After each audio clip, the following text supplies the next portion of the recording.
This is Matilda, Part 3. "I'm wondering what to read next," Matilda said. "I've finished all the children's books." "You mean you've looked at the pictures?" "Yes, but I've read the books as well." Mrs. Phelps looked down at Matilda from her great height, and Matilda looked right back up at her. "I thought some were very poor," Matilda said, "but others were lovely. I liked The Secret Garden best of all. It was full of mystery. The mystery of the room behind the closed door, and the mystery of the garden behind the big wall." Mrs. Phelps was stunned. "Exactly how old are you, Matilda?" she asked.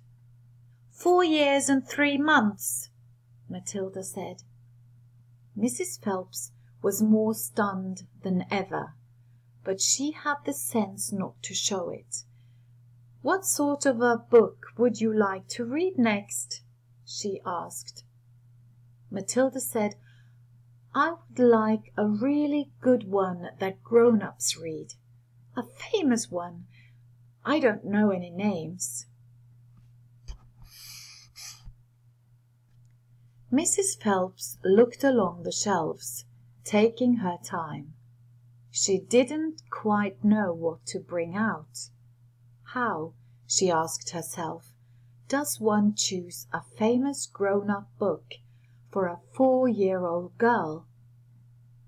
Her first thought was to pick a young teenager's romance of the kind that is written for 15-year-old schoolgirls, but for some reason she found herself instinctively walking past that particular shelf. "Try this," she said at last. "It's very famous and very good. It's too long for you. Just let me know, and I'll find something shorter and a bit easier." "Great Expectations," Matilda read, "by Charles Dickens. I'd love to try it." "I must be mad," Mrs. Phelps told herself, but to Matilda she said, "Of course you may try it."